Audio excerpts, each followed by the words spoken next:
here. Now, if you read their websites and read the description for each shoe, you would think you're probably going to get a pretty similar shoe.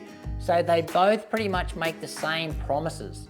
But do they execute it? Well, certainly with the Hoka. So shoe comparison review I've got for you guys today. We've got the Hoka Skyward X up against the Mizuno Neo Vista. So two max stack super trainers here going head to head. But before we get into it, a massive shout out to my #1 running store, the Running Company at Geelong. I've got a link to their website in the description. Make sure you go check out that and check out all their running gear. And if you guys want to support this channel, make sure you hit that subscribe button. Right, so checking out our quick specs here. Now, what is jumping out to me, first of all, is the big price difference. This is coming in at a crazy high price, this Skyward X, where this one is still up there, but not as crazy as the Hoka. Big difference in the weight as well. So pretty hefty shoe in the Skyward X. Can you really feel that on the foot? Yes, you can. It does feel like the heavier shoe.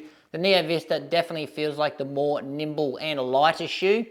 Now also in the stacks as well, we've got a little bit higher stack here than what you're going to get in the Neo Vista. Can you feel that as well? Well, yes, this Hoka actually feels like you're really, really tall off the ground. And in our uppers, so what we've got here in both models is a knit material, but these two uppers feel very, very different. So in the Skyward X, so the knit, the flat knit is what they call here, it's actually not as stretchy, or it's not as conforming around the foot as what you're going to find in the Neo Vista. But the upper material, it's actually quite thick. It's not the most breathable shoe. However, it's very robust. Like, it feels like a really robust shoe. Heel counter wise, we've got a really solid heel counter. Like, it's like a tank. It's not going in anywhere. It's reinforced here with the big plastic end cap there. We've got a heel flare here, which is quite nice. Probably a medium amount of padding. So definitely not on the plush side, is certainly what the website claims. We have got a nice and plush padded tongue though, so this one's really nice. On the tongue though, the tongue is not gusseted. I thought the tongue was gusseted, but it's just got a internal midfoot strap that's just connected to the lacing system and not the actual tongue. But no issues with the tongue. It actually sits nice and flat on top of the foot, so it doesn't really need a gusset on it. Now we've got a pretty standard lacing system here from Hoka, so it does a good job for the lockdown, and the lockdown in this shoe is no dramas with it whatsoever. Nailed it. In the fit, true to size, so this is the first Hoka shoe that's actually fit me properly in the length, and that hasn't been too narrow for me. So in the width, it's just right as well, and in the length, it's just right. So well done, Hoka. Build quality, excellent here in this Skyward X, and the comfort, it's a very, very comfortable shoe. Now in our Neo Vista, as I said, still a knitted material. It's more of a stretch knit, as I said, more conforming around the foot. Now this is a booty design upper. That just means it is all the one piece. There's no separate tongue or anything. You've got a really big Achilles flare here, and the built-in tongue that you need to pull apart to actually get your foot in the shoe. Now, unlike the Skyward X, we've got a really flimsy heel counter here, though there's barely any structure in it whatsoever. And there's also no padding in the shoe. So there's no padding around the heel collar, which I found very, very concerning when I first tried on the shoe, because I was really concerned about the lockdown in this shoe. However, lockdown in this shoe, excellent. So this knit is just structured where it needs to be, and it really holds the foot around the midfoot. So I've had no lockdown issues in this foot at all. So the lockdown is actually better for me in the Neo Vista than it is in the more traditional upper of the Skyward X. Now the lacing system here, they've got two cables that are sewn in to the knit that run up and down, and the laces just weave through those. You barely need to use the laces on this thing because this knit feels just so secure on the foot.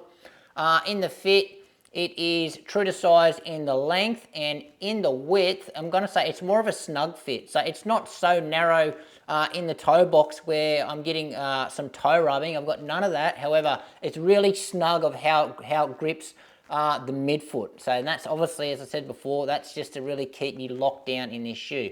Build quality in this shoe, again, really good, and this is a really comfortable shoe as well. And in our outsoles here, so with the Skyward X, so we have got a great amount of rubber coverage on this shoe. So anything that touches the ground, it's pretty much got rubber lathered all over it. This rubber though, its durability, it's holding up quite well. I'm showing no signs of wear at all on this rubber, which is pretty good. Grip department, this rubber is still pretty grippy as well, really nice and sticky in the dry, and it's not too bad in the wet conditions. So well done there, Hoka.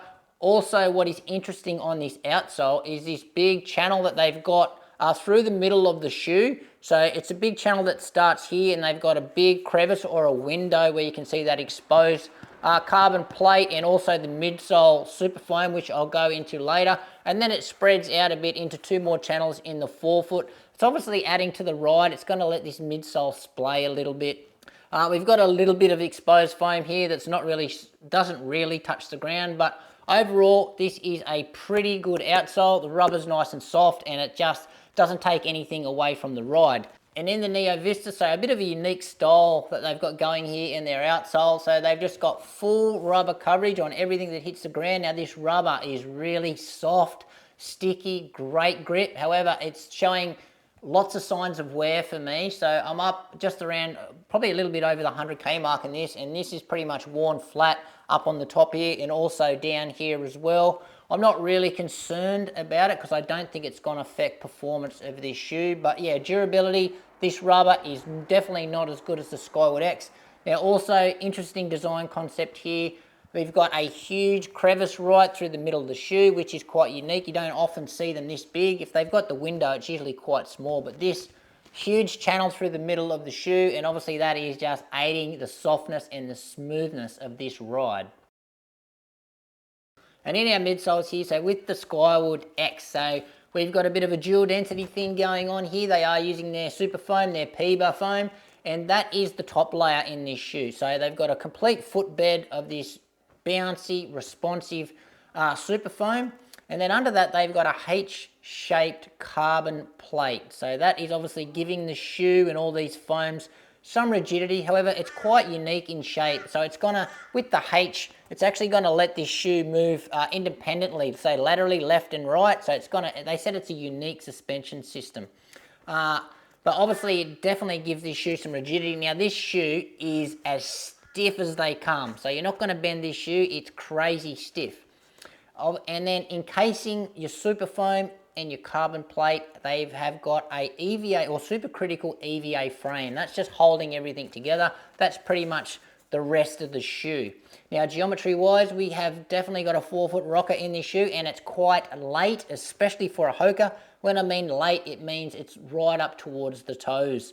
So usually with Hokas, they have an early stage meta rocker, which is usually back towards the midfoot. This one, quite late, and it's quite aggressive. So there is a quite aggressive tip forward when you start running in this shoe. Now with the Neo Vista, we have got 2 layers of foam as well, but it's just the one foam. It's their brand new Mizuno Energy NXT foam. So really nice, this foam, really soft, really bouncy. So we've got a top layer of that. Then under that, they have got a glass fiber infused wave plate, and that's going to give this shoe some rigidity. However, this shoe is definitely nowhere near as stiff as what we're going to find in the Skyward X. And then obviously under the wave plate, you've got the bottom layer of the Mizuno NXT foam. Now geometry wise, they are using the smooth speed assist technology, and that's the same tech or the same rocket type geometry that they've got in their Rebellion series. So their top end race shoes, the Rebellion Pro and the Flash as well. However, the geometry or the smooth speed assist in this shoe is not as aggressive in this shoe as what you're going to find in the performance models. And how does all that tech translate into the ride of these shoes? So with the Skyward X, first word that comes to mind is dance. So this is a really stiff dance, obviously highly cushioned shoe. However, for me, it doesn't come across as soft. So it's not cushy soft, it's not mushy. It's actually probably more on the firmer side. So I think there's just so much cushion and it's just not that soft, and it's quite hard to compress this midsole foam, everything together. Is it bouncy? Where's the super foam? Is it responsive? Well, it is there. You can definitely feel you get a little bit of bounce and a little bit of pop and a little bit of springiness. However, it's really hard to find in the shoe because I think this EVA frame just sort of just sort of tones it down, or it muffles it, so it doesn't let this super foam breathe or pop. You do need to put a lot of force into this shoe to actually get some bounce and to get some excitement out of this shoe. If you just jogging it normally, yeah, you don't feel much. So I've said in my first impression review of this, it's got for me Nimbus vibes. So that FF Blast Eco. So there's lots, very protected and lots of cushion, but it's just dense. So it just absorbs everything and doesn't really give you much back. So this is what I feel in this shoe. As I said before, there is bounce in there and there is a little bit of pop, and this rocker is nice. However, you've really got to put some force into it to get it going. Now, what this ride is though, it's very smooth. So this rocker, you're gonna have so much protection from the road with all this midsole foam, and you just smoothly hit this rocker and you just roll through your foot stroke. So yes, very, very smooth ride. Not soft though. What I also need to mention about this shoe is you need to be really careful that you're running on even ground and you're watching where your foot strikes, because I did catch some uneven ground and my foot did go over and roll, and man, and it's a long way for that ankle to roll down. So just be really, really careful when running in this. Stick to the roads in this shoe, stay off the trails, watch out for the sticks and the debris. This one is definitely not good for that. Now with the Neo Vista, now first word that comes to mind in this shoe is smooth. Buttery soft, smooth and efficient ride. So this ride is, Hoka claims that it's plush. Now this ride is what you call plush. So these Mizuno have nailed the plushness. But yeah, it's got just the right amount of bounce, just the right amount of energy return, just the right amount of softness, and it really complements this rocker. So yeah, it's just so soft, so smooth, just so efficient. You can run in this thing all day. It is just absolutely amazing. Now stability wise, with all this softness, you think it would be a little unstable. However, it's not, because it's got a nice wide footprint and it's stable enough. Right, so best shoes for me, so they're pretty much covering off on the same basis for me. So easy days, your recovery days, these ones are really going to protect the legs, and also your long run. So great, smooth, efficient rides here. In the pace department though, the Mizuno is going to handle the faster paces much better than what the Skyward X is.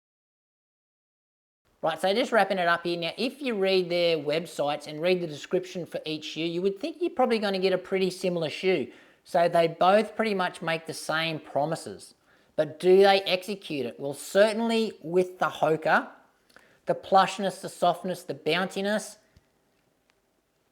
it's definitely not delivering what it says. So the execution of the Skyward X, in my opinion, is not there. And I also think for the price that they want for it, I think it's at least $100 overpriced. So yeah, that's my feelings about the Skyward X. However, when you read about the Mizuno, what they promise on their description, this one is a really well executed shoe. It delivers exactly what they say, and it's probably better. Yeah, I think it's going to take a really heavy runner to get the most out of this Skyward X. So yeah, it's going to take a lot of force to get and dig down in this to get that pop back. However, most runners are going to be able to feel the bounce and the pop and the plushness in this shoe straight away. So saying that though, if you're on the heavier side of runners, then this one is certainly worth a look. You may crush this one a little bit too quickly because it is quite soft.